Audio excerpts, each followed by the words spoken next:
अस्सलामुअलैकुम। क्या आप जानते हैं कि लौंग हमारी बॉडी के लिए कितना अच्छा है? इस वीडियो में मैं आपके साथ शेयर करूंगा कुछ फैक्ट्स। ये बताऊंगा कि क्या होगा हमारी बॉडी में अगर एक लौंग आप रोज़ाना खाते हैं, या फिर आप कोई हर्बल टी पी रहे हैं या कोई कावा बना रहे हैं, इसमें डाल सकते हैं। घर में खाना बनता है, इसमें डाल सकते हैं। ऐसे ही एक लौंग मुंह में रखकर चबा सकते हैं। थोड़ी देर इसे मुंह में रखें, चबाएं, उसके बाद उसे निगल लें। इसका इस्तेमाल दुनिया भर में इतनी चीज़ों में किया जाता है कि मुख्तलिफ रिसर्च के अदारों और मुख्तलिफ दवाइयाँ बनाने वाली कंपनीज ने इसके इस्तेमाल को तकरीबन 130 के करीब पेटेंट करवा रखे हैं। पेटेंट का मतलब ये है कि ये सिर्फ उसी अदारे के पास उसके खास इस्तेमाल के राइट्स होंगे। मेडिकल हेल्थ में और एग्रीकल्चर में, कॉस्मेटिक में, इंडस्ट्रीज यूज में सिर्फ वही अदारा अपनी प्रोडक्ट के इस्तेमाल कर पाएगा जिसके पास इसका पेटेंट मौजूद है। लौंग पर बहुत सी रिसर्च मौजूद हैं। ये एक नेचुरल पेन किलर, ये दर्द कम करता है। इसका जो सबसे ज़्यादा इस्तेमाल किया जाता है वो है दांत के दर्द में।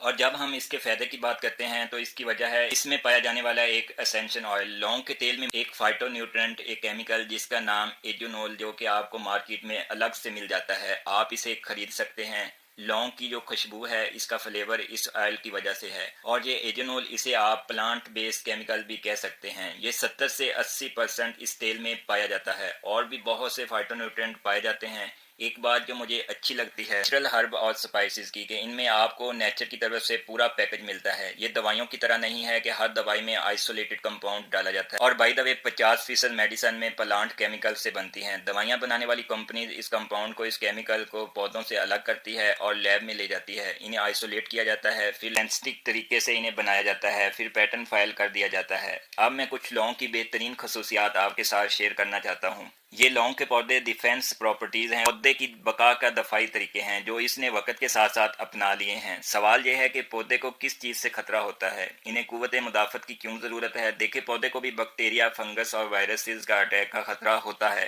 ये जरासीम हो, इसे गंदे पानी से, कीड़े मकोड़ों से पौधों में आते हैं और पौधे में इम्यून सिस्टम इनको अटैक को रोकता है। यही वजह है कि लौंग में एंटीवायरल, एंटीबैक्टीरियल और एंटी फंगल प्रॉपर्टीज पाई जाती हैं, और यही इसका सबसे बड़ा फायदा है और इसी वजह से इसका इस्तेमाल फायदेमंद है।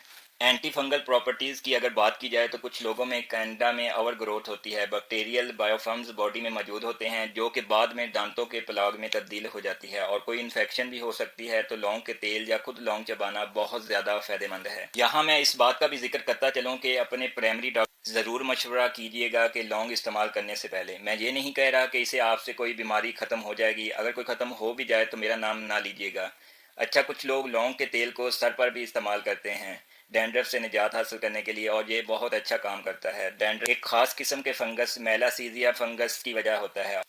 और कुछ स्टडीज़ में ये भी लिखा गया है कि लौंग के तेल में मेलासीजिया फंगस जो जहरीले मादे पैदा करती है, इस तरह की जिल्द पर इन्हें कम करता है, टॉक्सिन को कम करता है। लौंग पर की गई रिसर्च में ये लिखा गया है कि जब इसे किसी एंटीबायोटिक के साथ खाते हैं तो इस एंटीबायोटिक की MIC वैल्यू 1000% बढ़ जाती है। MIC वैल्यू कई एंटीबायोटिक्स की वजह से कंसनट्रेशन वो डोज है जिसमें बैक्टीरियल ग्रोथ रुक जाती है। इसका मतलब ये है कि किसी इन्फेक्शन को रोकने के लिए बहुत कम एंटीबायोटिक चाहिए होगी। अगर इसके MIC वैल्यू ज़्यादा है, जितनी हाई MIC वैल्यू होगी इतनी ही इसकी ड्रग का इफेक्ट ज़्यादा होगा। और आप जानते हैं जितनी ज़्यादा एंटीबायोटिक खाई जाती हैं इतना ही बॉडी मज़ीद इसके खिलाफ मुज़ाहमत पैदा कर लेती है, रेजिस्टेंस हो जाती है। बॉडी के बैड बैक्टीरिया, बीमारी पैदा करने वाले जरासीम स्ट्रॉन्ग हो जाते हैं और इससे गुड बैक्टीरिया जो कि अच्छे जरासीम हैं, इनकी पॉपुलेशन भी कम हो जाती है। जहां बैक्टीरिया की बात हो रही है, एंटी माइक्रोबियल प्रॉपर्टीज की बात हो रही है, तो एक और रिसर्च की गई लौंग के तेल पर कि ये कैसे एच पिलोरी की ग्रोथ को रोकता है। एच पिलोरी बैक्टीरिया मैदे के अल्सर और गैस्ट्राइटिस की वजह बनते हैं। लौंग इन अल्सर्स को, गैस्ट्रिक इंडाइजेशन को, गैस को रोकता है। और इसके बाद ये जो फाइटोन्यूट्रिएंट, इसमें एजिनोल, इसमें एक एंजाइम मोनो अमाइनो ऑक्साइड के एक्शन को रोकता है। बॉडी में इन एंजाइम को इनहिबिटर से बॉडी में न्यूरोट्रांसमीटर जैसा कि डोपामिन को बेहतर करने वाले न्यूरोट्रांसमीटर्स हैं, इनकी तादाद बढ़ती है। ये केमिकल्स हैं बॉडी में जिसके होने से मूड अच्छा होता है। लौंग की एंटी इन्फ्लामेटरी की बात करें तो ये आर्थराइटिस के लिए अच्छा है। कुछ स्टडीज में इसको एंटी कैंसर प्रॉपर्टीज का जिक्र भी किया गया है, जिसमें खास तौर पर लंग्स कैंसर चाइनीज मेडिसिन में पिछले 3000 साल से इस्तेमाल कर रहे हैं। सदियों से ये हमारे खाने का हिस्सा रहा है। कुछ एहतियाती तदाबीर की बात करें तो जो औरतें प्रेग्नेंट हैं, माएँ बच्चों को अपना दूध पिलाती हैं, वो ना खाएं। लौंग की बजाय अगर आप लौंग का तेल इस्तेमाल करते हैं हैं, तो जो इसकी रिकमेंडेड डोज है वो है 2.4 mg पर किलोग्राम।